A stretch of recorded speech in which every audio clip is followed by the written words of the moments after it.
And good evening, or good afternoon, or good morning, depending on where you are around the world. It's Holmes, the Love and Stuff activist, and I am excited to be here on Love and Stuff with you today. So, whether you are watching us via restream on YouTube events, on Instagram, IG Live, I better say it that way, Facebook Live on the Marcus R. Holmes page, or Love and Stuff, or Twitch TV, you are in for a fantastic episode filled with love. I'm telling you, I love love, and two of the people that I love are here, and we're going to have them on in just a minute. I hope that you will click share, whichever platform you're on, tag 5 of your closest connections or friends, 5 of your more popular connections or friends. If you love love, and if you love love, you might even say, I love love. You might even say it that way. You want to get in on this episode, whether you are married, whether you are divorced, whether you're widowed, whether you're looking for love again, or you relish the love that you once had, this story will remind you how important it is to have a journey of increasing the amount of love in the world every day. And it's not a perfect journey for any of us, but we're perfectly created to be ambassadors of love. And so I hope you will click share. Thank you, those of you that are joining and have joined. I hope that you will click share. Kevin Collins, Felix Holmes. I hope you will click share and tag some folks to join us. Those of you that are watching on the Love and Stuff page, drop your name in the comments so I'll know who's here. Ernest Evans, thank you for joining. I hope all of you will click share and tag someone to join us in this conversation. Well, before I get in that conversation, I must be reminded to remind you that the Gratefulness Journey every day is available on Amazon. It is a short read, and we know that it will bless your life. And so it emerges from my personal journey of loss and my quest for more grateful living. And you can use it too to achieve and realize the kind of life, the peace and sheer joy that you want to do in 3 simple steps. So we invite you to join us on this extraordinary journey. It's available now, ebook or paperback, and you should get it. Hello, Christina Smith. Thank you for joining. Click share and tag some folks to join us in the discussion. Those of you that are on the Gratefulness Challenge with us, you know we're in week 6. Day 1. So we start our challenge on Tuesday and it ends on Saturday. And so this week, we're taking 3 minutes for a small win. And in that 3 minutes, we're determining one thing we're grateful for and making a post about it with the hashtag Gratefulness Challenge. And we talked about big wins versus small wins. You know those big wins. You want to conquer the world. Well, go ahead, Superman and Superwoman. But you might do it one step at a time. If you got an entire room that needs to be cleaned, instead of walking past it every day, you might say, I'm going to clean just one area. And when I clean that one area in just 3 minutes, I'm going to set the timer. I'm going to pat myself on the back and say, great job. That's a small win. And the more small wins that you make, your brain records it and it brings you opportunities to have more small wins. So on this Gratefulness Challenge, we want you to join us by dropping in the comments saying, I'm all in, that you want to be filled with gratefulness, and you can do it in 3 minutes and a post. And I know that you can. All right. Bilal Muhammad has joined us. Thank you all. Click share and tag someone to join us in the discussion. Well, my family is small and large, right? So I've got on my mom's side, there were 13 of them. On my dad's side, there were 13 of them, and all of them had children and all of that. And those of you that know me know that I had 3 siblings that passed away, but I got a special bonus little brother. I call him little brother. And one day at one of my favorite spots, and I won't tell the story, I'll let them tell the story. At one of my favorite spots, I met this woman that made his eyes light up. Give me some likes or loves if you've ever seen somebody and you like, what done happened to you? You ever seen somebody that you know and their eyes, their countenance changed? He had this breathtakingly beautiful woman with him, and he was just smiling. And I don't know about you, I love love, but I love to see the people that I love and love. And I want to bring to you this couple that's full of love. I just titled it Lovin' the Clevelands because I do. I love them, and you will too. Welcome, Taft and Sue Cleveland. Can I say honey? I'm gonna call her Right. honey. Yeah, honey's great. And slide in a little bit so they can see your beautiful bride. You got to let her in a little bit. Slide in a little bit. Okay. There you There we go. go. I love the two of you. I love it. I love it. I love it. And you are still that same smile from the first day that I met you. It's still that same gorgeous smile, Sue. So that must mean Taft is doing something that he should be doing, right? I don't have to come get him, right? No, not at all. So tell us a little bit about Taft and Sue Cleveland. How did the two of you meet? When did you get married? I'm jumping ahead because I'm excited. I love the story. But when did you meet and where and how? And bam, here we are. Tell us. Well, I will start by saying that he slid in my DM. Okay. Okay. It was going down in the DM. Okay. Okay. She was on a lot of the conversations that I was on Facebook. Okay. And we had a lot of interest. And so I would always respond like to her comments. And then I would see that she would like some of my comments. And I said, okay, all right, this is happening a lot. So let me introduce myself. And come to find out that I didn't know at the time, but I went to school with her brother. And so we went from there, and we just kept talking on Facebook, and we exchanged numbers, and it went from there. And so you were Facebook flirting. That's what I'm gonna call it. Those likes was Facebook flirting. That's what that is. You were Facebook flirting. And Sue, when you first saw Taft's picture or face, what did you think? I thought that he was a good looking guy. Mm-hmm. And I had not been on Facebook. I had a Facebook page that my god sister Gloria had set up for me. Mm-hmm. And the backstory to that is my children had bought me a computer for Christmas.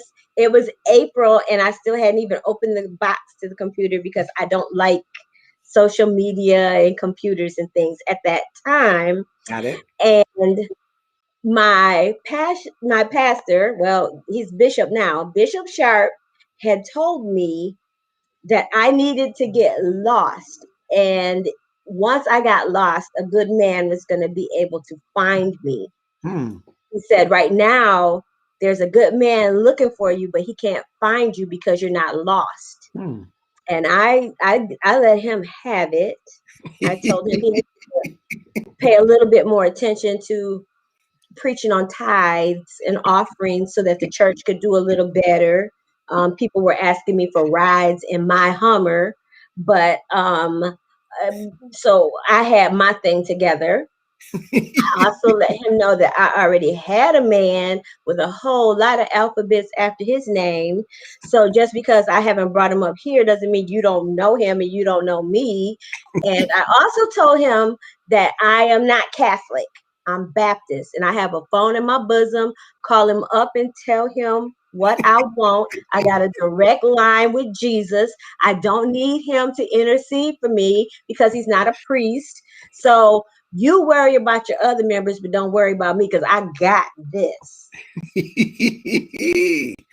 So I was not lost, according to my pastor. And what happened was right after I got smart with him, my mother, who was taking care of my grandmother, was diagnosed with cancer. So what I needed to do was hurry up and leave Detroit and go to Grand Rapids so that I could give my mother a break taking care of my grandmother. So I went from don't worry about what I'm doing to it's Friday, my mother went to the doctor. It's Monday, they've called us in and said she has cancer. It's Wednesday, I've got my bags packed. I put in a leave of absence in my job. I said, I don't know when I'm coming back, but I have to leave town now. So essentially, I really, really, really, really, really got lost because I couldn't even say goodbye to my boyfriend with all the alphabets after his name.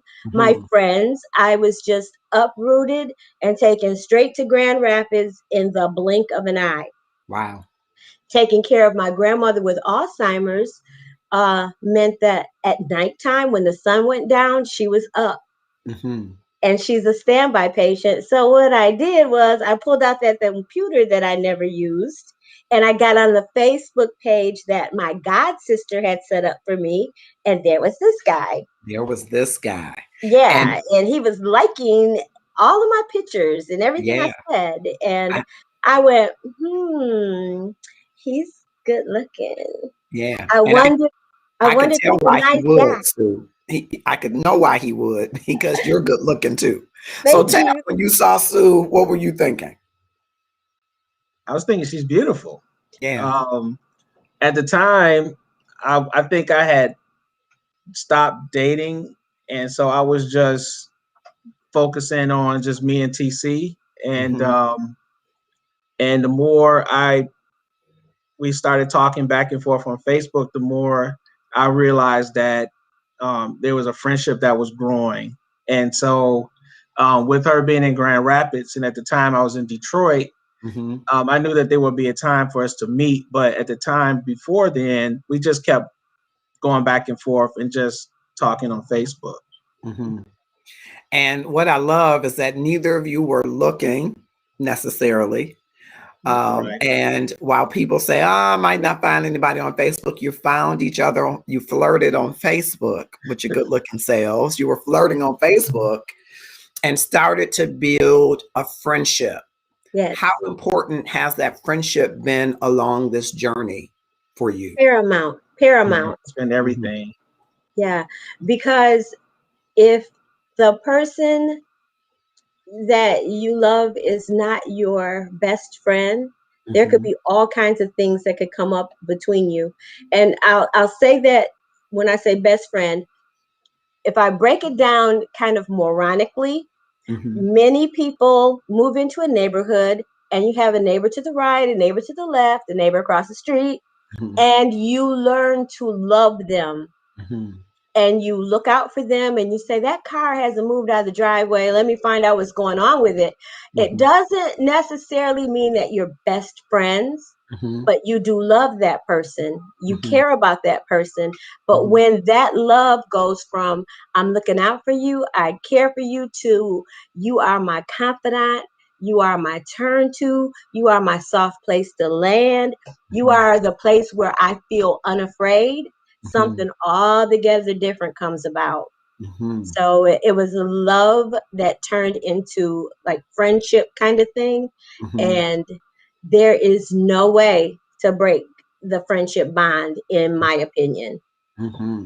Okay. Yeah. Taff, you want to add anything to that? Yeah, I was going to say that when you genuinely want someone to succeed, it changes your entire perspective, Mm-hmm. because a lot of times you date someone or you like someone and you're not really looking at what's in their best interest or how I can make them better. You're just trying to get to know them.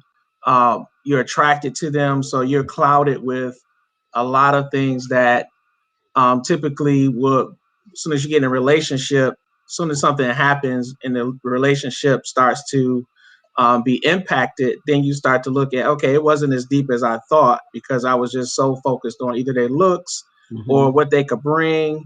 But when you look deeper and start to say, you really like their character, you really just genuinely like them and you want them to succeed, then you're basically taking off all of those scales of things that we typically just take for granted, which are the deep things, and you replace them, or you replace all of the things that are not as important with those Mm-hmm. that are truly deeper. And so for me, it was, as soon as I saw who she really was, the fact that she was taking care of her grandmother, the fact that she was driving back and forth from Detroit to Grand Rapids to take care of her, that let me know what type of person she was. And when I was dealing with a lot of things that I was dealing with at the time, she was just a good person to talk to. And because of that, I fell in love with her. I love it. I love it. We're talking to Taft and Sue Cleveland tonight, loving the Clevelands. You should make that the hashtag. Put that, drop that in the comments. and talking with them about their wonderful relationship, marriage, and love affair. Of course, I was going to just try to make it suspenseful, but I can't hold it. They're married, of course. The Clevelands, right? And so Taft said he fell in love with you. And what was that spark? Was there a spark where you were like, I'm in love? What was that, Sue or Taft? What was that when you Taft says, I fell in love with her? What was there something that happened that you were like, I was in love? There were three things that happened, not in this order. Okay. But there were three things that I remember that truly let me know that she is the one that I believe was the one that God gave me at the time.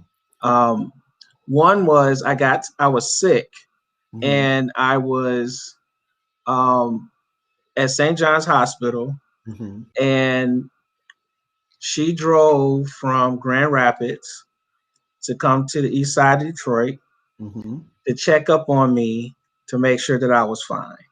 So that was one that caught my attention. The second one was I had lost my house in Detroit during the time when Detroit was just going through receivership. We found out that a lot of the banks were fudging numbers, and so a lot of us lost our home. And she literally helped move me out of the house, packed up everything, made sure that everything was fine. And it was even during those times when I had to work late. She would watch TC for me. And so that let me know that she was just genuine. And then the first time I would probably say was she asked me if it was okay if she would talk to TC and ask him if he wanted to have dinner. The first time I had dinner with her and her mom at her mom's house. Wow. And that to me spoke words, because a lot of times when you're dating someone, they don't want nothing to do with your children and vice versa. But because she thought enough to ask him what was his favorite food, what does he like to eat, would you mind coming over here? It was such detail that let me know that she really loved my son, and that if she did that for my son, then she must really love me.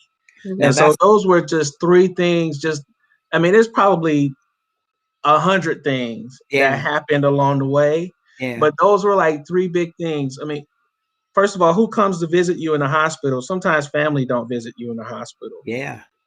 Who helps you to pack or help you to move? And then who reaches out to your own children? So those were three things.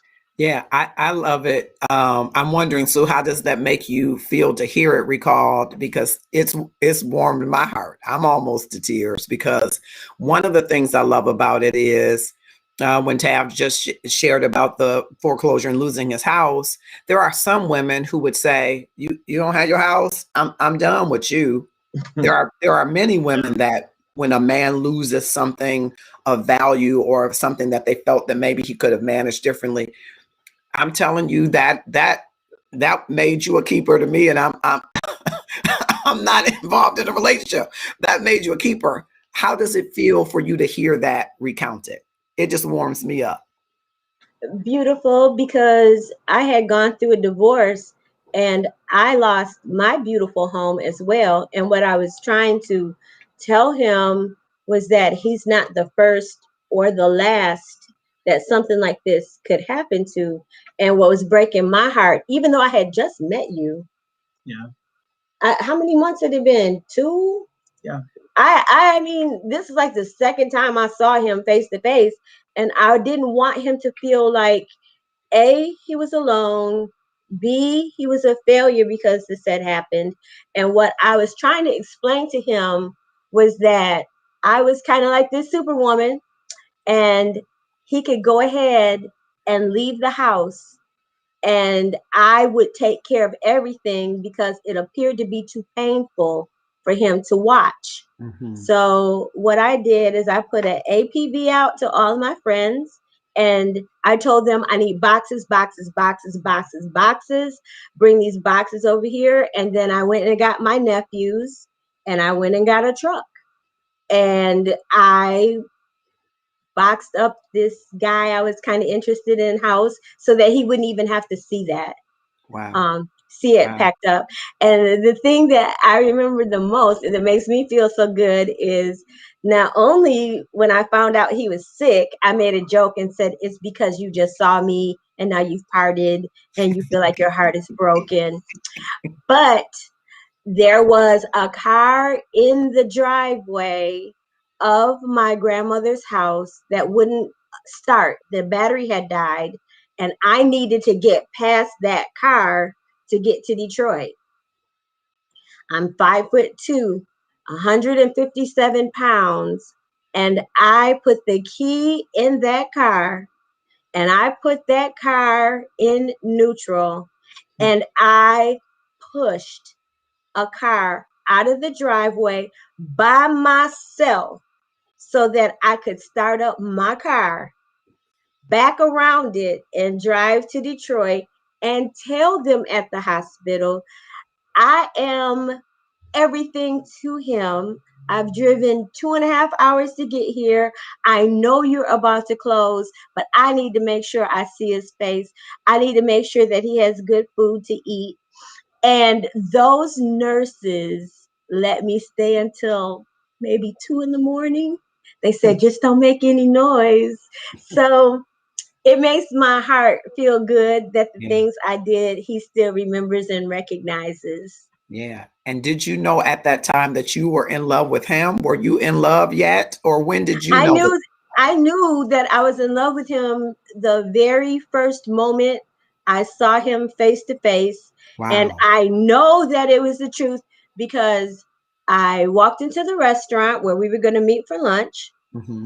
And I walked over to the guy at the Coney Island, and he said, will you be dining alone? And I said, as if, no. And as I really didn't I do all this as if? And I had my boots on. Look at me. Do I look like I'm dining alone? So as I was just giving the guy at the restaurant the business about just how I was not there to dine alone, I heard a soft voice say, here I am. And he waved from across the restaurant. And I said, oh, yes, you are. Yes, there you are. Yes. And I said, no, God, no. He's not supposed to be here right now because I just broke up with my boyfriend Friday and I have a long list of guys I want to see that have been waiting. Don't do this to me. It was that moment he waved to me and said, here I am, that he X'd out all 30 men that I was about to see because I was finally single again. Wow. As a matter of fact, when he asked me in the restaurant, he said, when was your last relationship? I said, what is today? He said, Wednesday. I said, it was Friday. And he said, what Friday? I said, last Friday. And he said, well, how did that go? And I said, oh, I didn't tell him yet. But I'm not going to answer his calls. I'm not going to answer his texts. I'm not going to answer his email. I knew right then and there that this was the man God had sent. And I talked back to God because I told God I wasn't ready because I was ready to party. I wanted to have fun. Mm-hmm. Yes, I was taking names and numbers and getting them all written down in order of who I was going to hang with first. And then he was just God sent. The angels were floating around and was the sound because he said, here I am, and waved to me in the Coney Island. Wow. And so how long did you date after that point? How long did you date 18 before? minutes. How many? 18.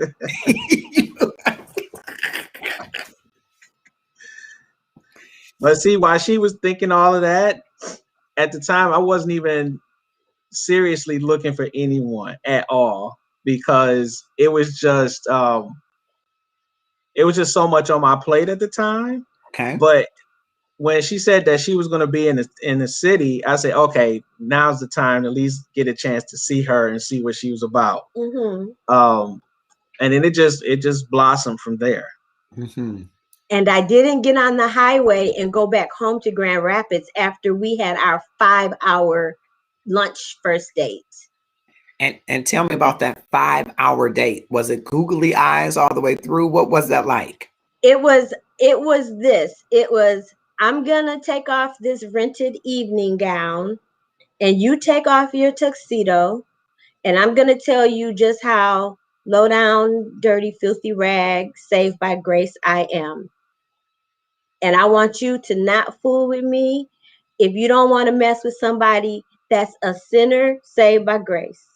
If you don't want somebody with flaws, then you don't want me. So we both took off our rented garments and we just became brutally honest with one another. What we thought our strengths were, what we knew our weaknesses were. And it was the very first time in my 40 some odd years that I had ever met a man and just told him flat out how I felt about myself. We had seen a movie for colored girls the weekend before. I explained that I felt horrible because I saw myself in so many characters in that movie. And the one character that I associated myself with the most was Felicia Rashad. Felicia was the older woman who knew better, but always just looked out her door and didn't really do anything about the situation she saw going on. And I was older and I knew better. And it made me feel as if all of the years I thought I had played men, I was really getting played because my value was much more than trinkets, cars, jewelry, trips. I thought I was playing them, they were playing me. Taft explained about the first date guy in the movie. All I remember was that was probably the most honest conversation that I've ever had. Just, the fact that she would say, let's just take off our tuxedo. Let's just take off this front and let's really get to the heart of things. I had never had that level of conversation before. And it didn't seem like it was 5 but it was hours. It was just a continual conversation. It was just back and forth. She gave me just opened up a view of having me to listen to her, and come to find out we had so much in common. When you're divorced and years go by and you're dating, I didn't realize how much pent anger I had inside of me, how much mistrust I had inside of me. And she was, that day, it was almost as if everything that I was feeling that as a man was just frustrating. She made it just easy for me to just talk to her, just to communicate with her. And I learned a lot about myself that day. That it really put me on notice to say, if you really want to work with this young lady at the time and get to know her, then you have to really step up to the plate and say, this is what I'm going to do. And I had to change my whole attitude. I changed the people that I was going out with. Had some very uncomfortable conversations with them to let them know that, I respect them as a friend, but that's as far as it's going to go. I can't date them anymore. And I focused on what I could do with my life at the moment and how I could impact her life in a positive way. Wow. We're talking with the Clevelands, Taft and Sue Cleveland, loving the Clevelands. Drop in the comments. That's our hashtag.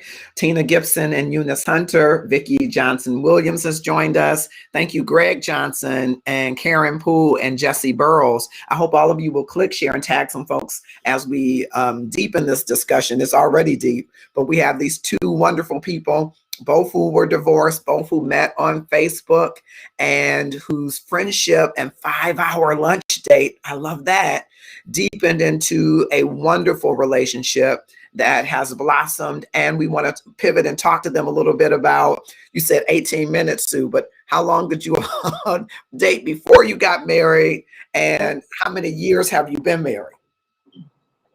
We got married really fast. Yeah, Okay. It wasn't a year. Okay. From me to, but there's another factor in there. My sister-in-law called me and she said, there's this guy on Facebook, everything you do, he hits like. Everything you say, he hits like. And I said, yeah, I know who you're talking about. She said, his name is Taft Cleveland. I said, yeah, okay, yeah, whatever. And she said, your brother said that is a really great guy and that you need to pay him some attention. Well, when we all went to dinner, my brother, my sister-in-law, Taft, and I pulled my brother to the side and I said, you can go get him now. He's over there by himself. Go get him. And my brother said, what do you mean go get him? I said, go over there and say, man, you better not mess with my sister. And my brother said, why would I do that? He said, Taft is a gentleman. He said, I've known him since junior high school.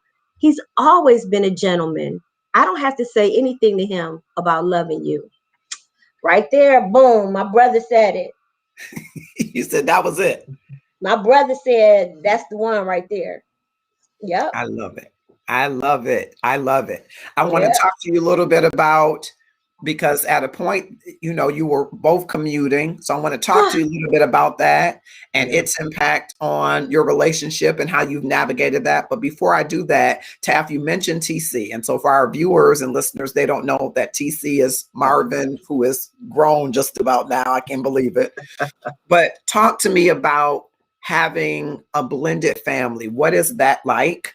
It sounds like, Sue, your heart is big. I know that, but it sounds like right away you understood the importance of that and you made TC feel that he was as much a part of this union.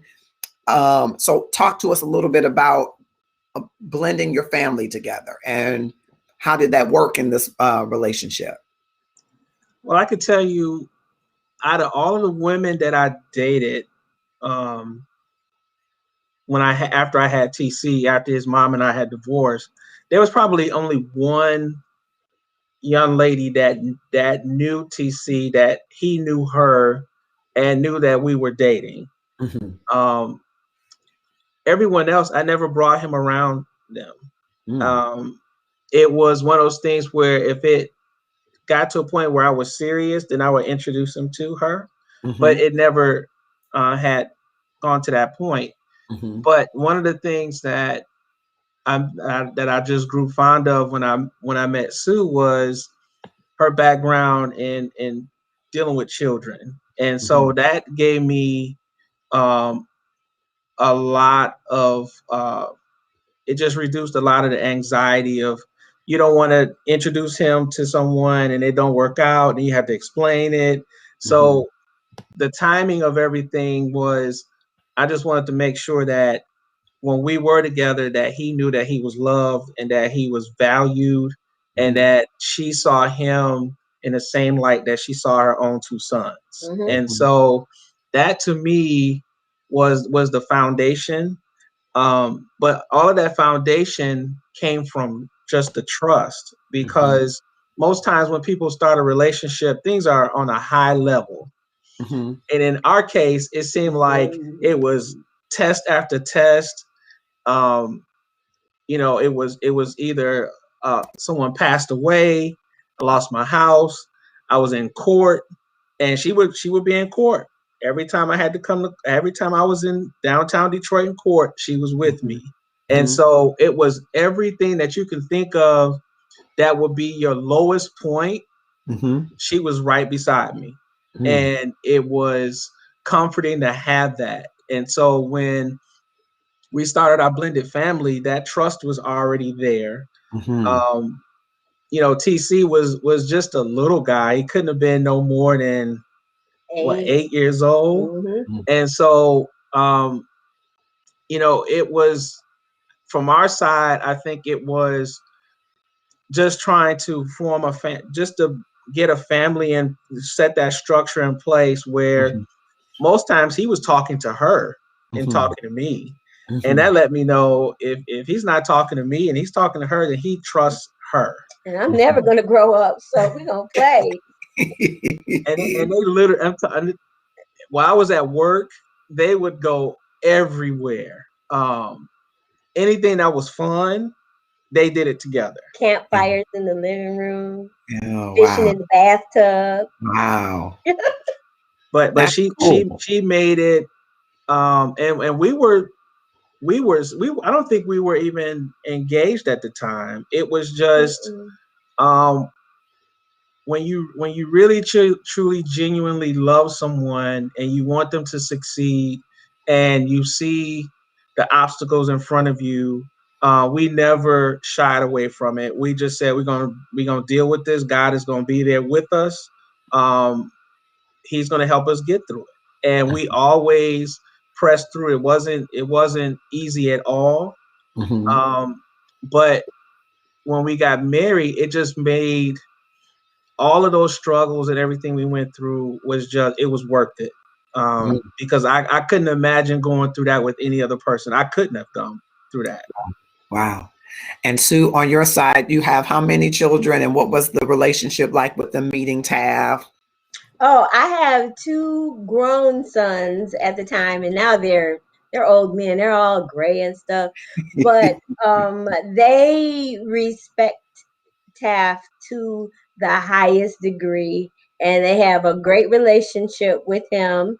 And the word that comes to mind the most is respect. They absolutely respect Taft, and they love him. My whole family loves Taft. Yeah. And I would say this, Marcus, that it wasn't the easiest thing to meet someone that had 2 older sons who had their own dads. But because I grew up without a father, and my stepdad became my dad when I was 16, going on 17, that and my relationship with him, it paved the way to have my relationship with Brian and Steven, because my dad, even though it was 5 of us, he never made me feel like I was his stepson. Wow. He made me feel like the same thing that he did with my older brother, my younger brother, and my sisters.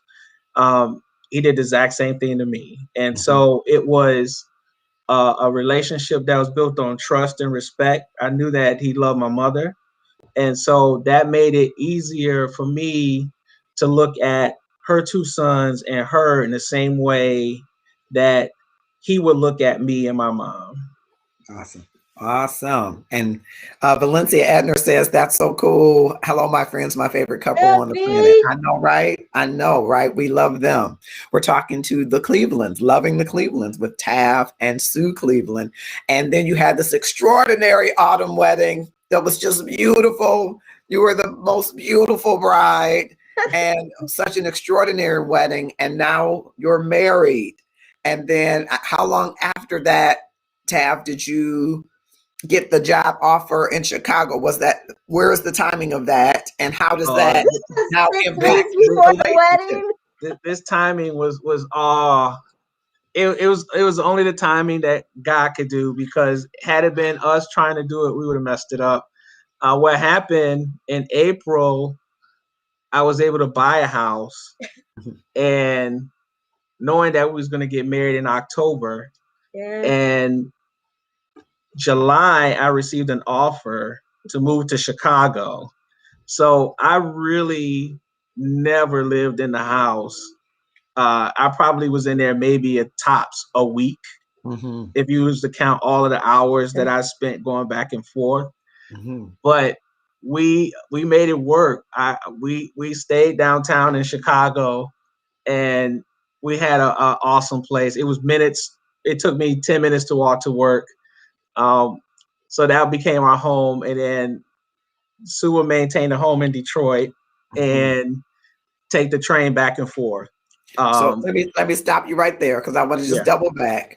You lose a house. She packs up the house for you, gets the gang together, packs up the house for you, so you don't even have to walk through that. right. You get another house Yep. Within months. within months, and then you get a job offer that's going to have one of you in Chicago most of the time and one of you traveling back and forth to Chicago. Right. What was that like? Crazy. But the theme for our wedding was I'll go. Mm-hmm. And that Yep. was the theme for me going to see about my grandmother. I'll go. Mm-hmm. If the Lord wants somebody, I'm the one. So I have just been since 2009. I just did like this and I fell backwards, like free falling off a building. Mm-hmm. And not one time has God let me hit the ground. Wow. So I'll just go. We had no fear with it. No. Just go. Just do it. We didn't even. It I'll wasn't go. even a long conversation. It was, this is what door opens. We're gonna take it, and it was interesting because during that time, Detroit was still in receivership. We were still dealing with an economy that just tanked, and there were no architecture jobs in the state of Michigan, Mm-hmm. Ohio, Indiana, Wisconsin. There was nothing within like a day's trip that I can come see my son. No. And only thing that opened up was Chicago. Mm-hmm. And Chicago was one of those cities that when I was in grad school in Wisconsin was a city I always wanted to move to. I Mm-hmm. always wanted, ever since the movie Love Jones, I fell in love with Chicago. And so it was just, God's way of just saying, okay, let's send you back to Chicago. But like Honey said, it was the wedding. It was awesome. We had it was a concert wedding. Yours truly was there, my big brother. Mm-hmm. But it was just, once we left there, then it was okay. Now what we do, we have to maintain both homes in Detroit and Chicago. So let's make it work. And so that means you travel back and forth to see TC because you share custody with his mom. So Yep. you're traveling back and forth.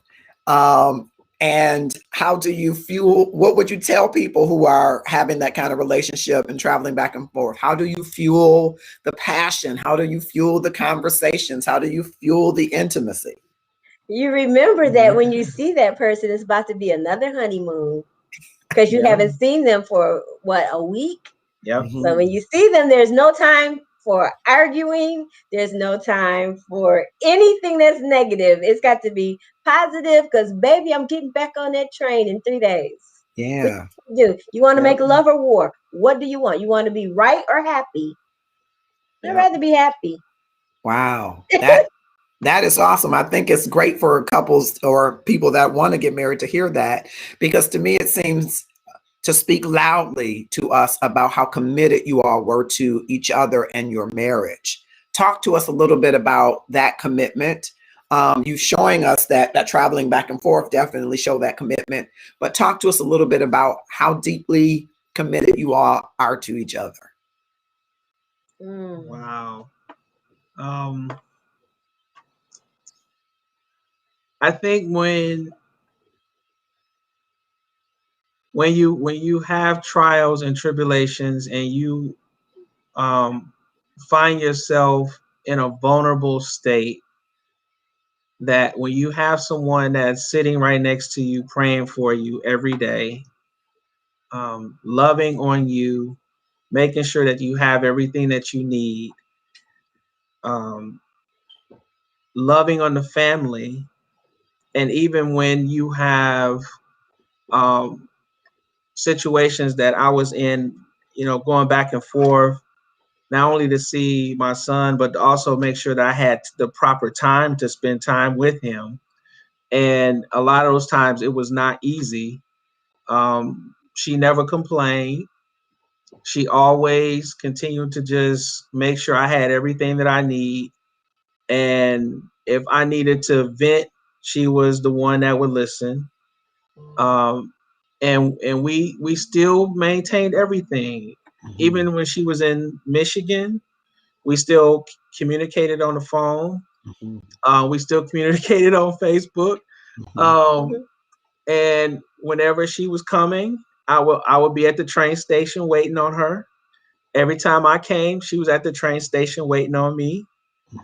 So it was almost like I lived in Michigan, but I worked in Chicago, and vice versa. And it was just a long drive to work and a long drive home. I mean, it wasn't anything. The same things that we did apart, we're doing the same things now in the same house. Yeah. So that tells you the type of person she is. Yeah, it does. And great segue, because I was going to say, not only was I was thinking Taft hit the jackpot a long time ago. And Sue, by the way, he's never complained. Every time I've asked him, how's it going? How you doing? He's always just been so grateful and thankful to have you. And I'm like, boy, did he hit the jackpot. And not only are you beautiful and smashingly funny and witty, but you have this design all of these designs that you make, this business. Talk to us about that. You are ingenious with this business. So tell us a little bit about this business. And did it come along shortly after the traveling? Oh my gosh. Let me tell you this. It was the divine thing. Another pastor has spoken. And the angels go, oh. It was just like that. It wasn't Bishop Sharp this time, but it was Pastor Otis Moss III. Wow. We had just moved to Chicago, and we hadn't even gone to a church service yet. Taft just turned on the computer and said, this is really the church that I would like to attend. Pastor Moss is someone I consider a friend, and Pastor Perkins recommends him. The sermon that Pastor Moss talked about was about giving birth to ideas. And he said, I'm talking to the men right now. You want God to bless you, and there's all these things you want. Your wife may have $1 million idea that she just needs to give birth to. Have you talked to her? Could that be the reason you're not moving forward? Your moving forward may be because your wife has not given birth to her idea yet. Wow. And since the age of 5, I have said, I want to have my own store. I want to make my own products, and I want to sell them. I went into the wholesale district and got a job in Chicago by walking in and starting to work until they hired me. I worked free. And after I helped build that business up, I got a text message on a Sunday after I was there 2 years. 2 years saying, it's been wonderful having you, but we can't afford to keep you anymore. So please don't show up tomorrow. You are being let go. Wow. And I wanted to cry, but I didn't have time to cry because we have a life in 2 different cities. And now we have a home we've paid for that's empty, that we can't maintain easily because there still needs to be lights and gas and water and lawn service and snow service. And not that I was bringing in a lot of money, but my money helped maintain that house. So on Sunday, I showed Taft the text. And that Tuesday, I had a train ticket. And in my suitcase, I had my sewing machine and I had some material.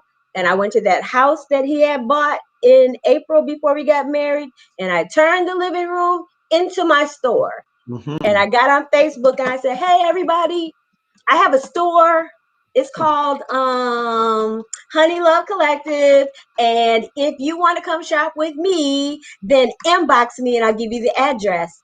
And 24 days after that day, I had to go find a storefront because there was so much business on the street that the police were watching. True story. I got fired on my day off. Yep. Wow. and went and turned that empty house into a showroom. And then we ended up renting it out. So it's a blessing to somebody right now, and it's able to take care of itself because somebody is kind enough to rent it and pay their rent on time. Wow. Yeah, I And got so fired not only were you in the commuting, then you started this business and commuting. What? because I had more Facebook friends in Michigan than in Mhm, Chicago. And I mhm, knew if I mhm, could get in touch with the people who say they love me, I was going to be okay. And I mhm, also had faith in my product. mhm. My product was pretty dope. Yeah, tell me what's your Etsy site so I can pull it up. I want to share the screen. Oh, sure. It's etsy.com shop slash, no, etsy.com/shop/ Mason Tone by Honey. Okay, let's see if it'll let me do it this way. There's not too much in there right now because we just, oh my gosh, I had 75 sales last weekend. Okay, I'm trying to put, let's see. I almost sold out. But All right, yeah, I'm gonna share. it was another one of those cases where life just happens, as Pastor Perkins says, life happens between Sundays. Yep. And my godfather, Reverend Roy A. Allen, would always say, he would say it to the congregation, he would say it to me, he would say it to anybody, nobody likes a crybaby. Can I Mhm, get an amen, Valencia? That's what the man said. He said mhm, nobody likes a crybaby. mhm. So you can like be the crybaby nobody likes, or you can trust God and be ready to move. And that's one thing that a lot of people do that I think is wrong. They pray and they pray and they pray and they ask God, help me out of this situation. Lord, where's my blessing? But then when he moves in your behalf, you're not ready to take the first step. Yeah, And if yeah. you don't step out on faith, because it's now faith, it's not next week, it's not next month, it's now faith, Come on right now. this instant. And Yep. you got to be ready to move. He'll open the door, but are you ready to walk through it? Come Are you on. strong enough? Do you have enough faith? Can you free fall into his arms? Do you trust he's going to catch you? So it was the same thing. You're fired on Sunday. Let's make me a new job on Tuesday. And I am going to share the screen, but what has been your inspiration? I mean, some of these people I had a coworker who was on my team and she was showing me something. I said, that's Sue stuff. She was like, you mean honey collection? I was like, excuse me. Yeah, She had your stuff. And I was like, this girl is smashing the game. You are yeah. smashing the game. So what was your inspiration for this? My inspiration was my darkest moment in my whole life where I was afraid I wasn't going to be able to pay for my children to go to college because my husband, not only did he divorce, but he ran off to Canada and left me with a $675,000 tax bill that I didn't even know existed. Wow. And that was my darkest moment in life. That's when this happy church girl decided the best way I can put my children through school is to find out if my life insurance policy covers suicide. Hmm. And I had decided that because they were both brilliant and they deserved to go to school, that the only way I was going to be able to put them through school was to take my own life so they could get the money. Hmm. And when I was there ready to take my own life, I remembered what my grandmother told me. And she said, just because you haven't eaten for 3 days doesn't mean the whole world has to know you're hungry. And Hmm. as I thought about that, I birthed the quote, make every day your runway. You got Mhm. to get up and you got to snatch what you want. It may not fall in your lap, but you got to make something happen. And the Mhm. easiest way to make every day your runway Mhm. is to do it in a thrifty way. So you can Mhm. take your jeans, throw bleach on them, you can cut them up, you can add a panel, and all of a sudden you've got something altogether new and you don't have to throw them away. So you're just snatching what you can. And I explained to another group of women, I can remember having no money to the point where I was told I couldn't sing with my praise team, and I was the president because I didn't wear stockings. But the reason I didn't wear stockings is I couldn't afford the stockings because I had 2 kids I was trying to put to school. So one jar of Vaseline was on my eyelashes for mascara. It was on my lips for gloss. It was in my hair for grease, and it was on my legs as lotion. And that's part of that whole make it work, make it happen no matter what. They sat me down, they wouldn't let me sing. It was really their loss because what I was singing was really from my heart. And when I gave, I was giving from so little that what I was giving was much more than most people had.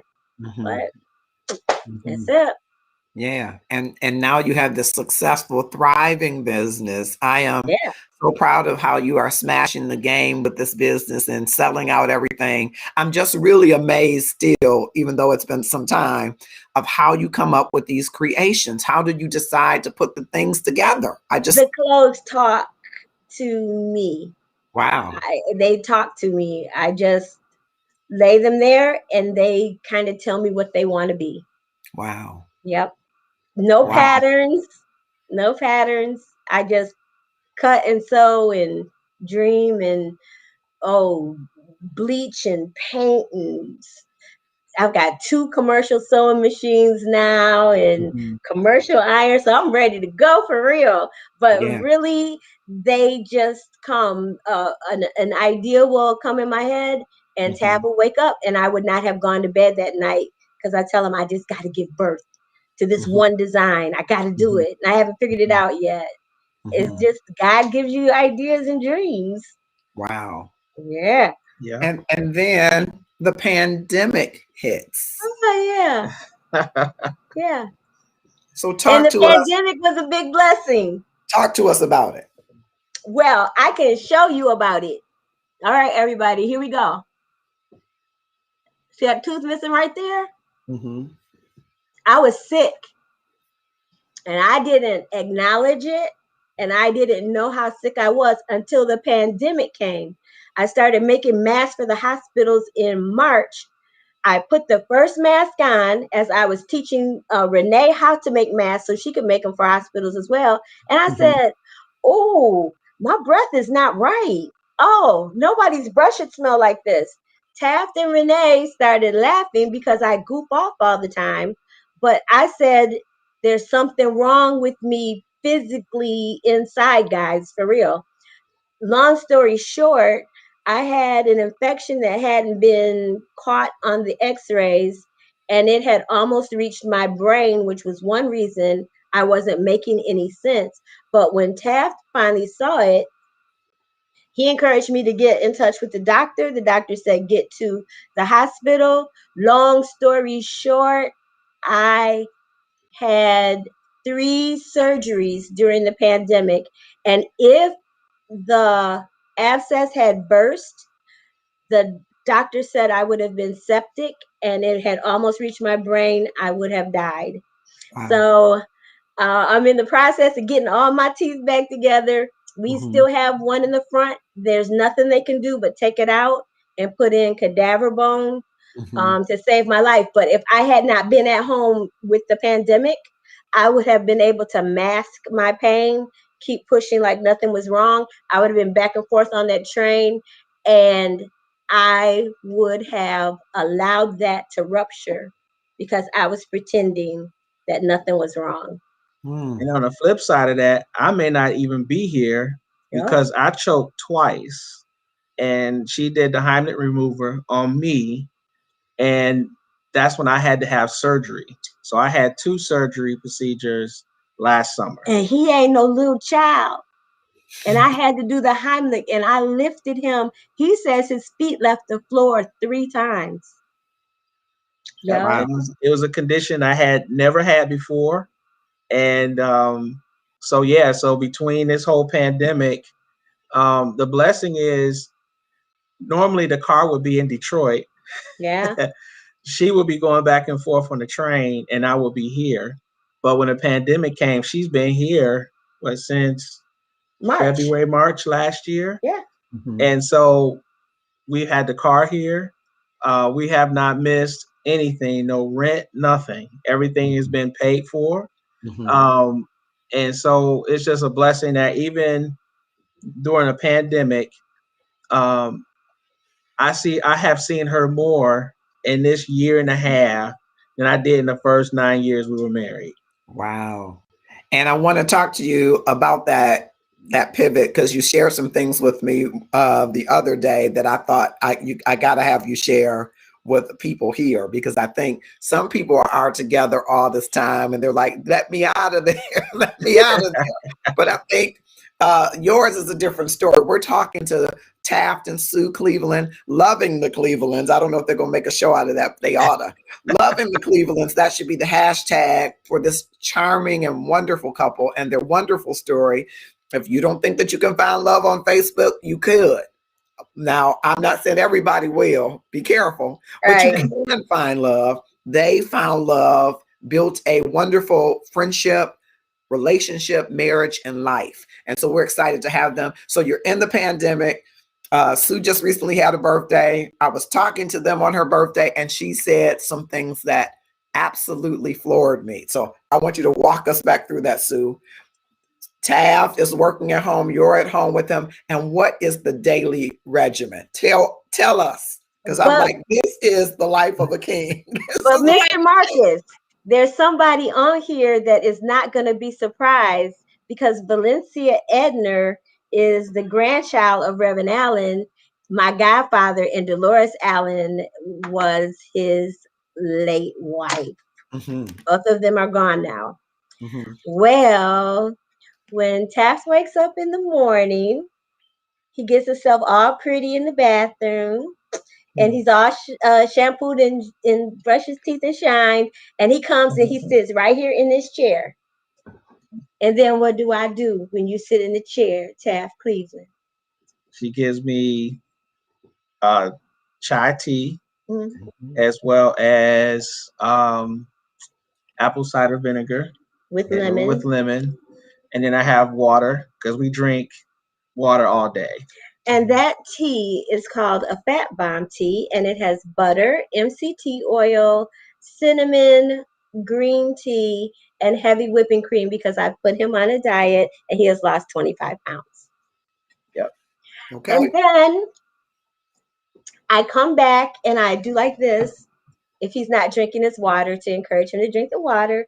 And then somewhere around 1 o'clock, I place his food before him. But Valencia, unlike Dolores Allen, he does not get a cloth napkin at every meal.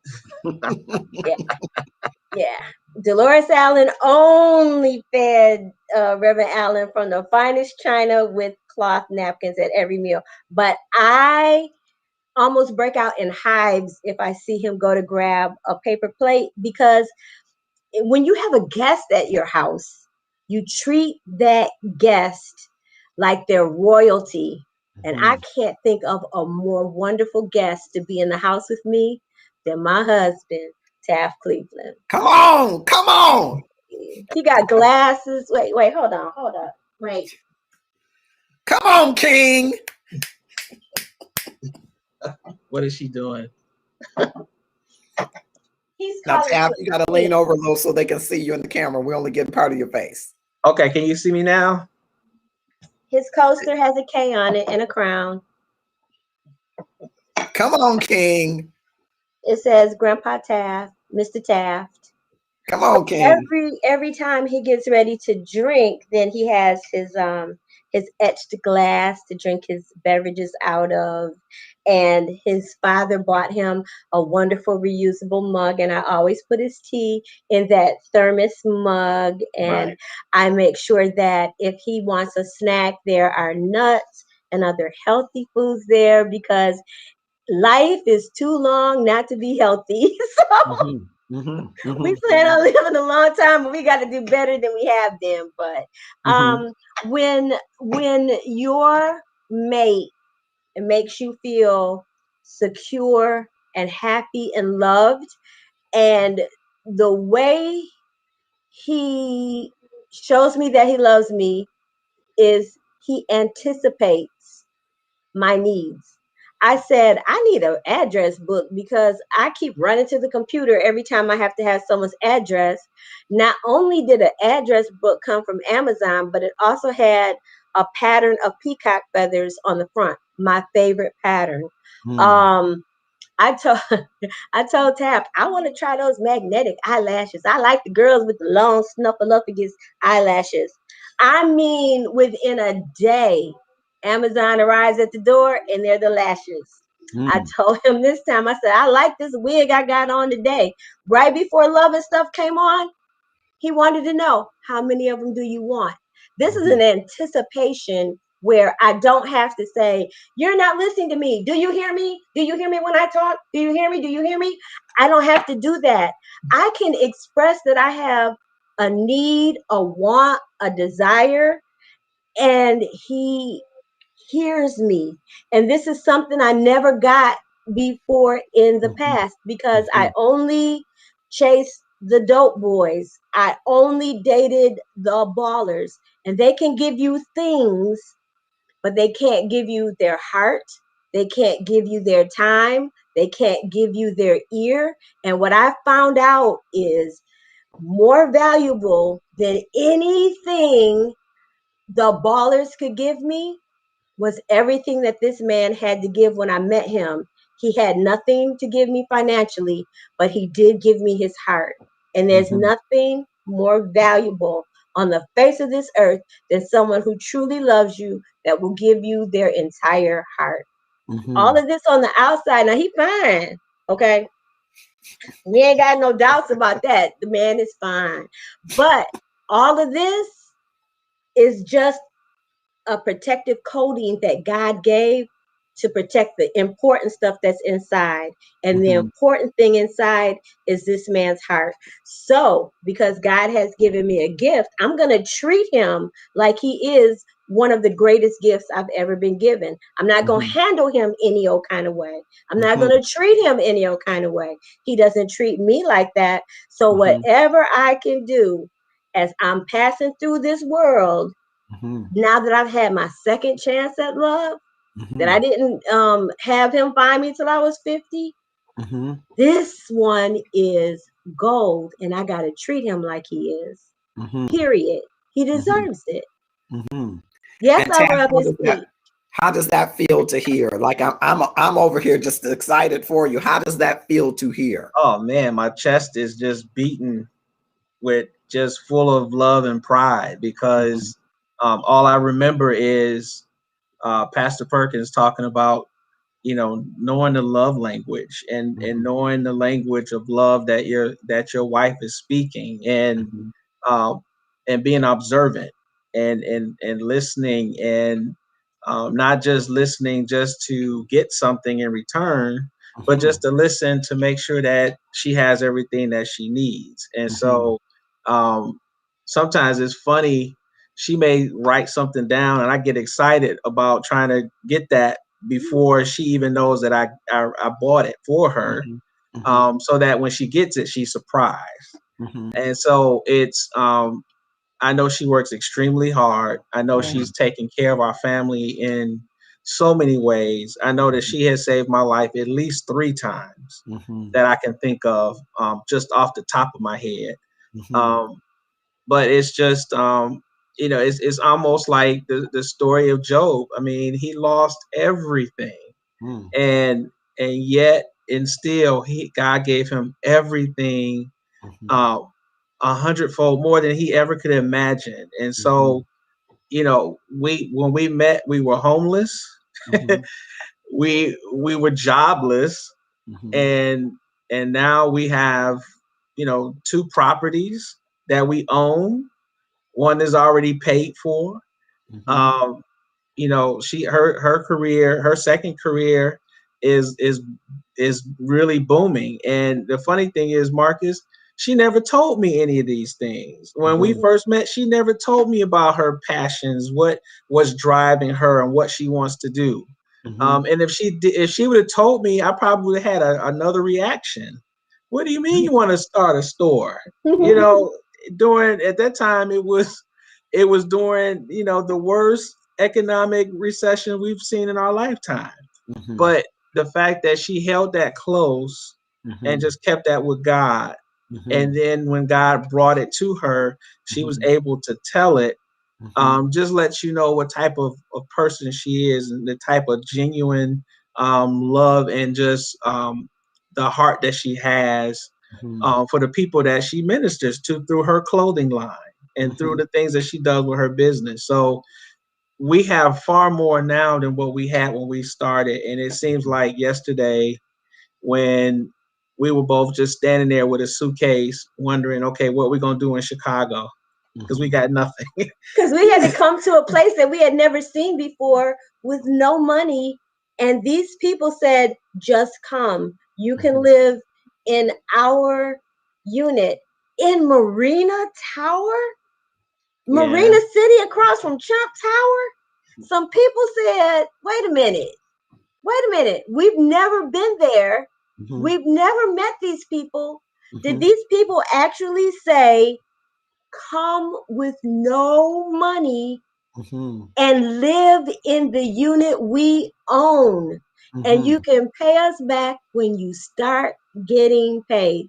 We got on the train with some suitcases with pillows and blankets and food, and we were traveling to go live in a mighty and magnificent and grand historical building right downtown on the river. And here we were being guided in by some people we had never met, and they let us into their unit and they handed us the keys. And it felt like we had snuck into a hotel. There is no way, except for by the divine order of God, would some strangers say, come. And we would be obedient enough to not even question it and just get on the train and go. Brother Marcus, the Bible says that it's better to have a great name than to have riches. And the only reason why we were able to go to Marina Tower without a key, without down deposit, nothing, just our suitcases, was because the people that knew me told the landlord about me. And because they told her, they trusted them. And now that landlord, she and I are co-workers at the firm where I work at now.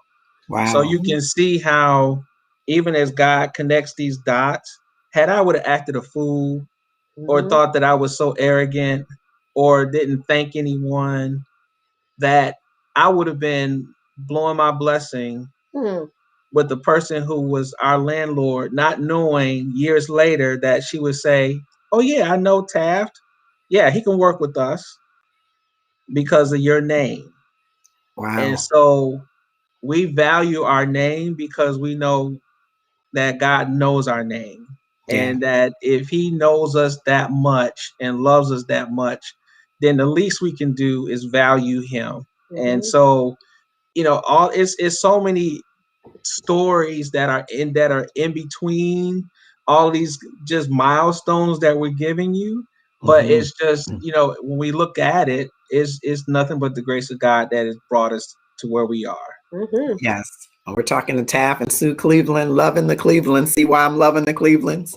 And you ought to put that as your hashtag and drop it in the comments, and then click share and tag 5 of your closest Facebook friends or connections, 5 of your more popular ones, because what I think is being served up to us really is a ministry of a marriage, right? We're getting to see, you said you went to Chicago with pillows and blankets, but you really went with love.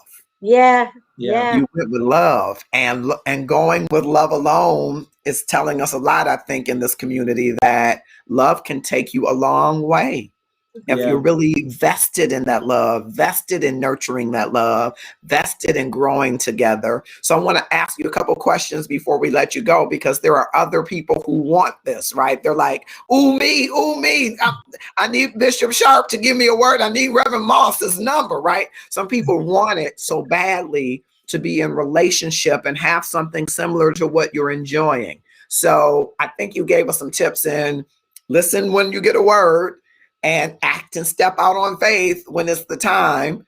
What Yeah. are some of the other things that you would share that have been momentous in your marriage or made a difference in your relationship that you would share with other people who are saying hashtag goals, Taft and Sue, our goals? What would you share with them?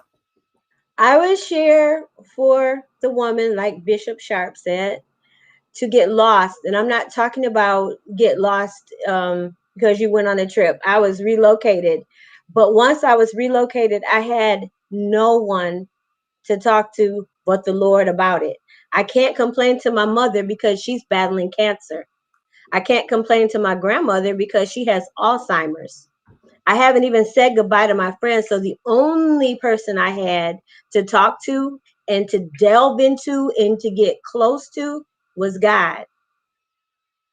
Friends will pretend like they care about what you're going through, but like Reverend Allen said, nobody likes a crybaby. The Lord is the only one that you can cry to and just throw all your troubles upon.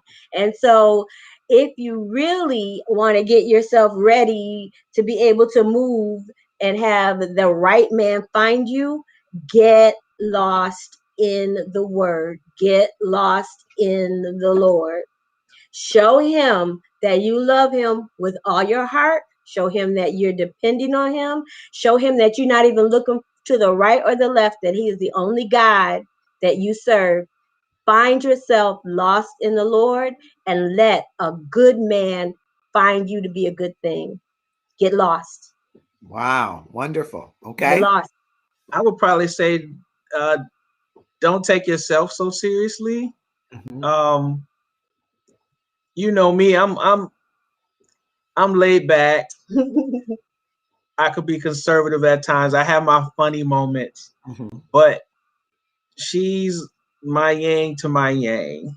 We Mhm. balance each other off, Mhm. and a lot of times, um, you can take life so seriously because you're just getting Yeah. hit after hit after hit. But you have to take the time to just laugh, um, to remember the simple times, and rejoice in small beginnings.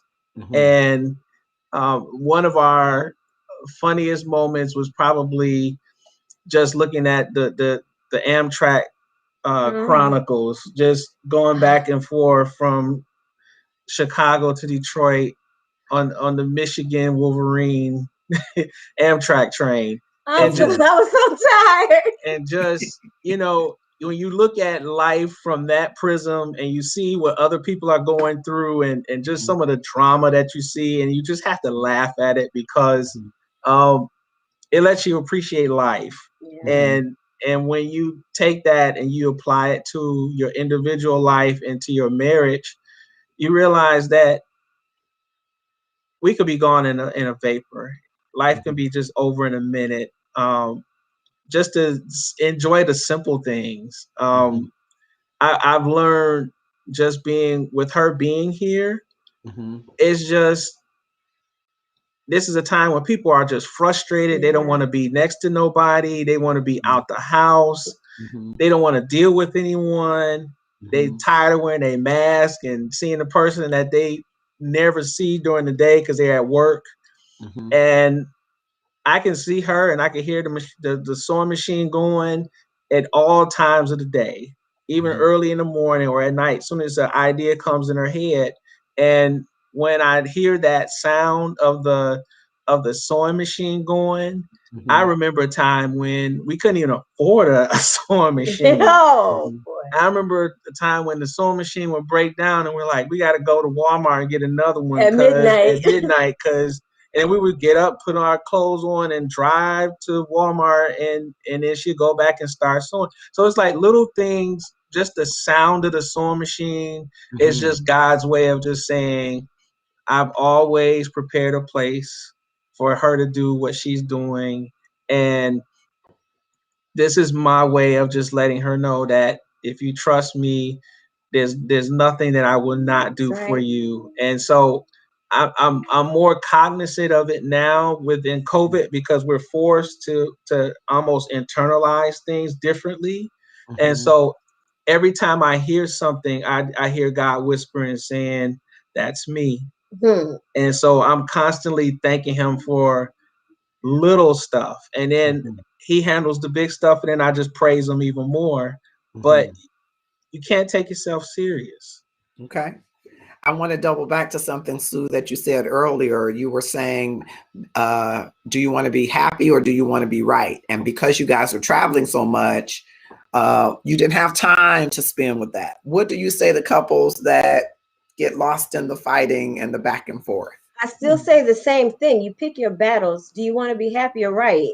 I actually had a talk with TC about this because he is a teenage boy and he forgot that I already had 2 teenage boys. And because he's smelling himself at the age of 17, he wants to buck. Why not if you buck, boy? He doesn't know me like, boy, you just don't know. You talking to your daddy like you done lost your mind now. Let me tell you something. And what I broke it down to him was, do you have to say something back every time? Do you have to take the opposite side on every subject? Or are there some things you can just let go and just let your dad talk and just let him get done, and then it'll all be over? It's just like when you're a little child. You sit there and you hope that your parent gets done real fast. And you only bring up something if it's really passionate to you. So there are some times when couples go back and forth at it because one of them just has to have the last word at all costs. But I always go back to that. Do I want to be happy or do I want to be right? Now, because I'm the woman, I know I'm always right. But there are times when I let him have his way and just pretend like he's right because I just want to be happy. But it just, I tell you, it sounds moronic and it sounds really simple and it sounds airheadish. But if you just think about it, is this one for the books or is this one I want to let go? And then the bottom line is just love one another. It's in the commandments. Love your husband. Just love him. Husbands, love your wives. Treat them the way you would want to be treated.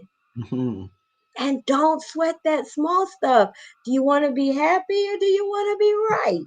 Yeah. I want to ask you about another thing. Of course, one of my favorite things, which is why I said we got to have Lovin the Clevelands. And I don't know, this might be a show. I don't know. But Lovin the Clevelands, I think I really wanted to have you all on. But I really, really wanted to have you all on as you were describing how you care for Taft. Even though I think hearing the story of how you were caring for him when you first met him, this is just a logical progression to that, right? And so I had not had the benefit of all of that so I was like, wow. But what do you say to women that might be like, oh, I don't know about all of that cups and stuff. I don't know about all that stuff, Sue. Just give him his dinner. It's ready. It's in the kitchen. You know what? Yeah, no, do you have to do all that? Well, look, it's a God thing. It's a God thing. Where in the Bible? It says in the Bible all the time. Okay, lean in, y'all. Hear this. In the Bible, it always says, every time I talk about God, it says, if you, then I'll. And then God says, so if you, then I'll. And every time I read the Bible, God is never just tossing up a party because he's tossing up a party. He always says, if you do this first, then I'll. So women, if it's not gonna hurt you, do the if you first and then heal. God says it in the Bible. He says, if you do this, then I'll do that for you. Treat that man like a king, and perhaps he'll treat you like a queen. Because God said, if you obey my commandments, then I'll do this. But God never in the Bible says, I'm just going to do it because we're wilding out.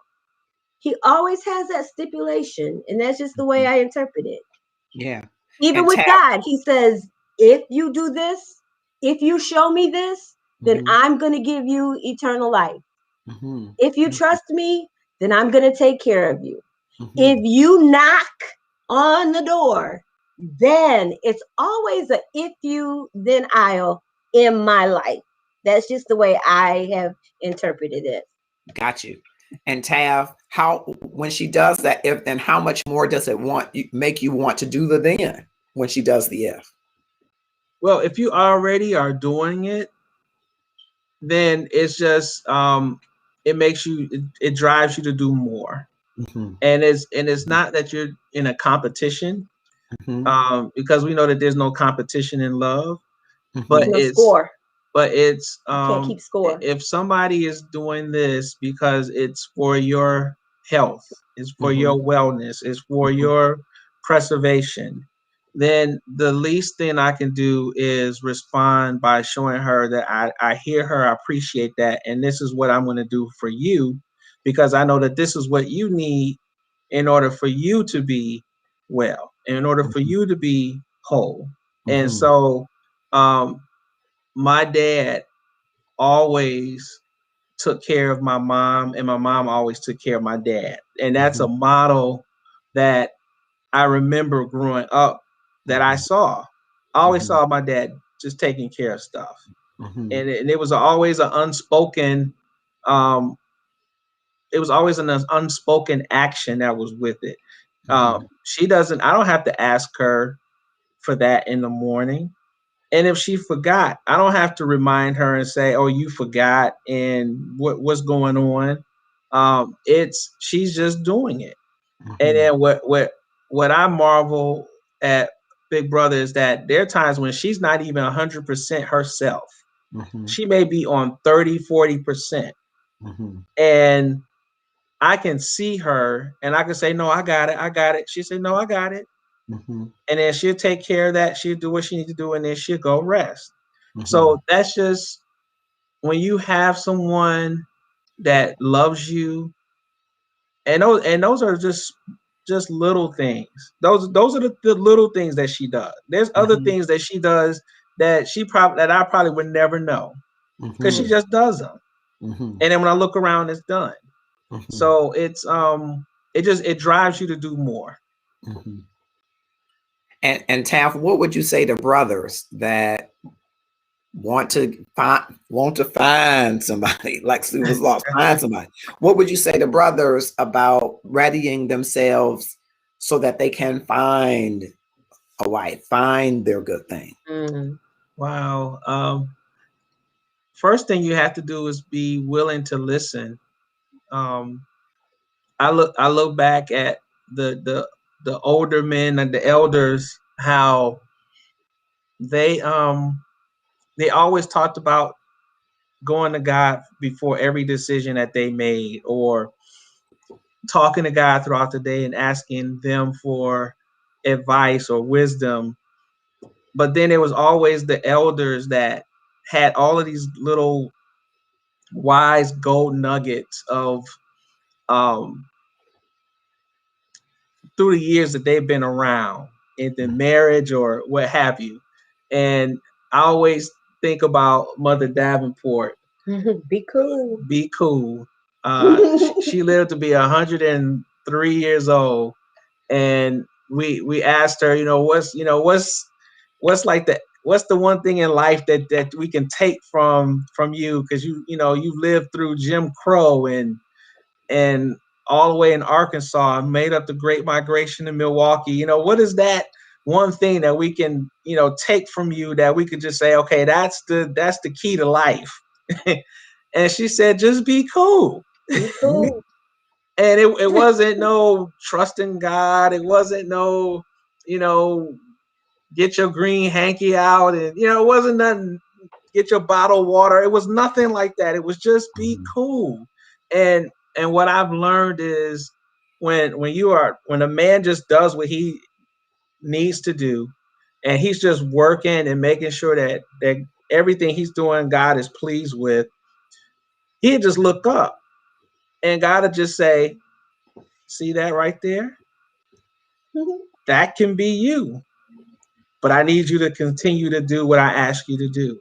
And so it's listening. It's listening. It's being observant to the signs, because women have their own language where you can tell when you're in good terms and when you're not in good terms. But again, I think when the men step up and be men, and when they value their name and honor and take care of the little things, women take notice. And um, even the women that you think are not noticing in you are noticing you, and they're comparing you to other men that they have been around, and they notice that something is different about you. And so I wouldn't worry about what the women are doing, what they're saying, because that could be a distraction.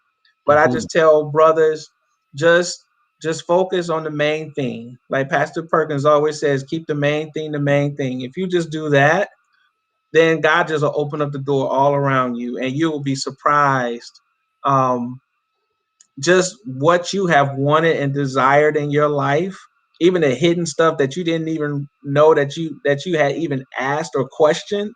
Those things He will answer in the right time. I love it. I love it. And before I let you all go, and we have to have you back because this has been a phenomenal discussion. I love the Clevelands. Of course, you know that. And I love love. And I love how love is showing up in you both and in your relationship for everybody to see. I love the glow that love brings to this relationship. And so I think, so many people can really glean from this experience and be able to improve their relationships, which is what we always hope in Love and Stuff.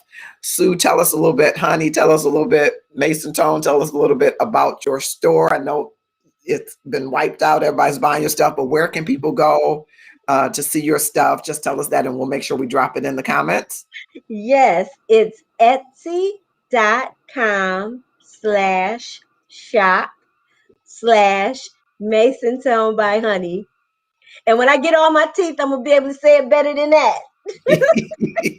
Now, can people send you stuff that they want of their own stuff for you to do designs? How does the process work? Well, after the pandemic is over, then I'll feel comfortable with having people bring things from their home. But right now, the only thing that's available is what's on the site. And I'm mainly working just from materials that I have here in the home so that I'm not going in and out, in and out, in and out. But it's about to be some funky stuff because I've got some cool stuff to work with. I just open up tubs, go through, and ooh, it's Yeah. exciting. You said it's about to be some funky stuff. All the stuff is already funky. So it's going to be some more funky stuff. All right. Okay. Now Yes. you guys are getting ready to be empty nesters, right? TC is going to go away to school. And so answer us this. Where do you see yourselves in about 3 to 5 years? Where will you be? What will you be doing?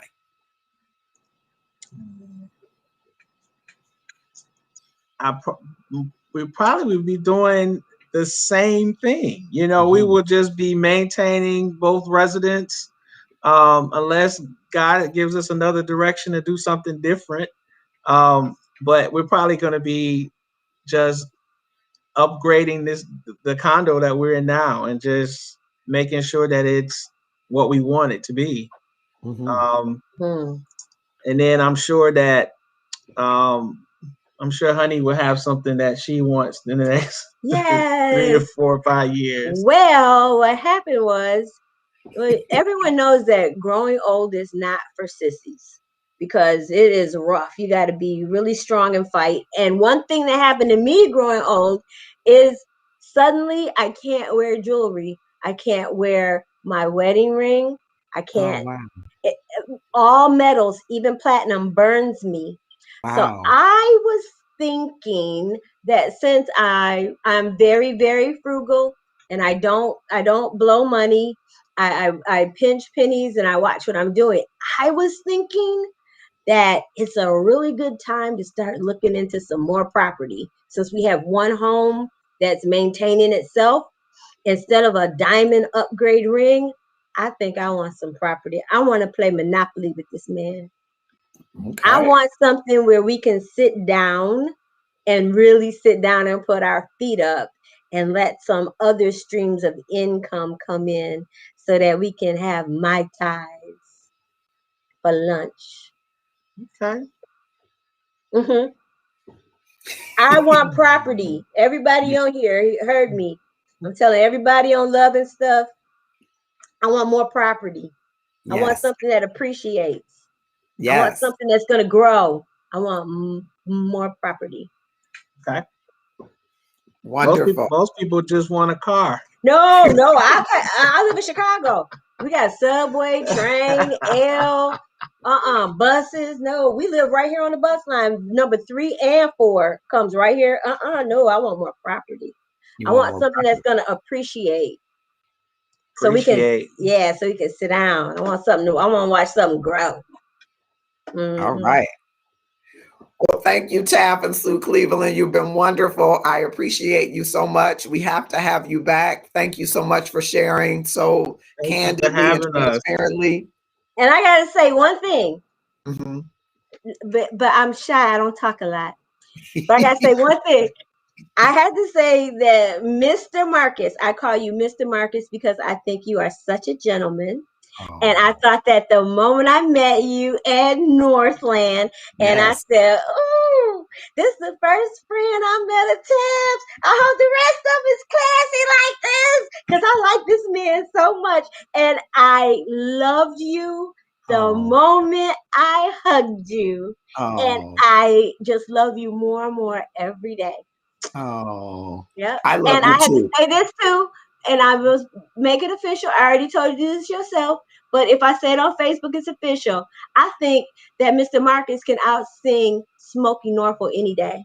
No, Oh don't. yes, No, Smokey, we're sorry for that, Smokey. We're sorry. I think so. But I can tell you this, Sue. I love you because of who you are, but I love you because of how Taft seems so settled in himself. He seems so happy and complete. I'm telling you, this man lights up in ways that he didn't before he met you. And that's how I know you are great for him. I love that. I love that. I love that because when you love somebody, you want them to be happy, you want them to be settled. And I'm just so excited for how you have been a value add to him. I love it. I'm telling you, Years. I love it. And and you should see him. Watch it back when he's talking about the things that you do. That's how our conversations are. He is on 10 when he's talking about Sue. And I love that. I love it. I think Hey, I like everybody that. should see that because I think that's the joy that a lot of people are missing in relationships, the joy that you have right here. So I love you back, and I'm just proud to be connected to both of you. Of course, you're smashing the game with your business, and it just blows my mind every time I see the stuff. I'm really like telling people you got to really buy her stuff. It's fantastic. So I'm just excited for you and excited for everything that's happening for the two of you. And I'm sure that if you want more property, that's what you're gonna get. You're I gonna think get that's a smart move. I think that's a real smart move. Yeah, I think he's gonna work to get you whatever you want. He adores you, and I love it. So thank you both for being here. Tab, did you have anything you want to say closing? No, I just wanted to say I love you, big brother. I just can't begin to thank you for just all that for who you are, not just to us, but to everyone on Love and Stuff and throughout this country. Wow. Keep doing what you're doing, and I'm just praying God's mightiest blessings to you and Autumn, because I think I saw Autumn on there. I saw her say hi, And but she loves her some Sue. She's like that. I love Tab's wife. I just love her. She loves her some Sue. And I love to be able for her to see really yeah, women that are godly and women that are settled and women that have humility and women that know how to serve their husbands in marriage and women that know how to laugh and women that know how to just be authentic. That's so important for me, for her to have been able to see so that she can be those, not having her mother here in the Earth School. Her mother passed when she was 9. Yeah. It's always been important to me to show her women that are comfortable in their skin. And that's what I gleaned from you from the first day I met you. I said, this is going to be beautiful because she knows who she is. And when a woman knows who she is, she brings peace to a man. yeah. That's a whole nother show. That's the When a whole woman point of knows the who show. she is, she not trying to, okay, what's your phone? Where you at? What you doing? No, A no. woman that knows who she is brings peace to a man. Yep. And that's what I'm seeing here. And that's why I love it. And I know there's some brothers cheering like, yes, yes, Yes, yes. because brothers So love hopefully they peace. will find Yes. their suit. Yep. Never go through a phone unless you're ready to deal with what you find. Yeah. If you're not ready to walk and deal with what you find, then don't go through that phone. It get your feelings hurt. Don't Yeah. go through it until you're ready Yeah. to deal with it. Yeah. Yeah. Yeah. But if you live like you live in love, the phone ain't the measurement. Now, is it? That's right. The phone ain't the measurement. You know who you are and you know who you are in love with. And when you have some investment in that, the phone can't be the measurement. That's right. Right. You got that right. Yeah, but there are so many people that are like, I want their passwords, I want this, I need that, I think that has to do with you being settled in who you are, and Yeah. then settling into who the relationship is. Yep. That's right. Yeah. Thank you both so much. We gotta have Thank you back. you. I can talk to Yes. you all night. Love you, brother. know I can talk to you all night. Oh, yeah. Thank you so much. And you know what you all need to do? We'll talk about it off camera. This was fantastic. We'll talk about that off camera. Okay. All right. I want you to drop in the comments the hashtag Lovin the Clevelands. I think in voices that we elevate and love and stuff, I think you're gonna hear more about loving the Clevelands. Aren't you loving the Clevelands? And what you see on camera is what I've experienced for many years off camera. This has been a wonderful love affair of a couple who met on Facebook, which I think there's hope, right? You can meet people, but it's really about, have you developed a connection? I love that they did Facebook flirting, but have you developed a connection and friendship and then built upon that friendship? Think about how Sue drove during a trying time in her life to Detroit just to check on Taft's well-being. Think about how they've cared and nurtured for the relationship. Think about how she serves him and he serves her.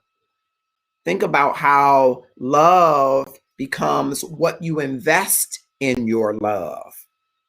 And think about, this is a couple that very quickly began to pivot and navigate commuting and still made it about the main thing, as you heard Taft say. And you heard Sue say, choose your battles. You want to be happy or right? But it forced them to say, hey, we don't have time to spend our time fighting and warring about the things that don't matter. Let's choose our battles. I think all of this is sage advice for anyone who wants to be in relationship, and for some that are, about how you might navigate in those relationships, show up in those relationships so that you are loving each other. I hope that you will again drop, thank you for those of you that have dropped in the comments, loving the Clevelands. I love the Clevelands, and I love. I must admit, I am a romantic about love, and I wish love for everybody that wants it. Ask yourself, if you want it, are you willing to lean in, as Sue said, and get lost in the word, in your love for God and self? As Taft said, are you willing to listen to the wisdom and sage advice of the elders and get nuggets to prepare yourself to find that person in relationship? And are you willing to step out on faith? Because it will require faith and work for your love relationship to grow and blossom like the Clevelands. I'm Marcus Holmes. This is Love and Stuff. It's a wonderful community. I hope that you will click share and tag 5 of your closest Facebook friends or connections, 5 of your more popular Facebook friends or connections, to join us in the comments for more Love in the Clevelands. And stop by the Love and Stuff page and click follow so that you can be updated for more shows and content that happen right here in the Love and Stuff community every Tuesday at 8:30 p.m. Eastern Standard Time. Join us on the Gratefulness Challenge. We are in week 6, day 1, and we are taking the 3-minute challenge. What's the 3-minute challenge? I'm glad you asked. It's setting your stopwatch or timer for 3 minutes. And in that 3 minutes, you're going to come up with one thing that you're grateful for and make a post, either a video or picture or text, and put the hashtag gratefulness challenge. We're focusing on small wins. A lot of people want big wins, and I'm not mad at you if you're playing the lottery, you're trying to get the Powerball. But the likelihood is that you can achieve a smaller win faster than a big one. And a simple way to do it is if you have a room in your house that needs to be cleaned that you keep passing by, you know that room, you know that closet, set a timer for 3 minutes and only achieve what you can achieve in those 3 minutes. When the timer goes off, stop. Then pat yourself on the back and say, good job, Marcus. See, the small wins train your brain to create more small wins and give you more opportunities for small wins until you build a regimen for the big win, which is when you've accomplished everything, cleaning of that room or whatever the task. It's the same thing that we want you to achieve with gratefulness. Start with just a 3 minute, 5 times this week. Set your timer. You'll have trouble, I assure you, on which thing to post about because you, my friends, have so much to be grateful for. But we're just asking you to choose one thing, post it, hashtag gratefulness challenge, and then meet us Saturday, at 3 p.m. Eastern Standard Time as we share collectively of our week of gratefulness. And on Saturday, don't forget, the NFL draft is happening, and who will be there at 11 o'clock Eastern Standard Time? That's right, Kamal and Felix on Sports Talk, right here on Lovin Stuff. Join them at 11 o'clock a.m. Eastern Standard Time. If you're a sports aficionado, if you want to learn more about sports, these sports heads have you covered. Join them and learn all about the NFL draft that's coming up, I believe, starting Thursday, running through Saturday, and learn all about the coaches and players and all of the good information that they will have. You don't want to miss it. It's Lovin Stuff's brand new, it's our newest show, and it is a great show that's happening with 2 great fellas. So hang out with the fellas and have a great time. I'm Marcus Holmes. Have a great night. See you soon on the other side of the Gratefulness Challenge.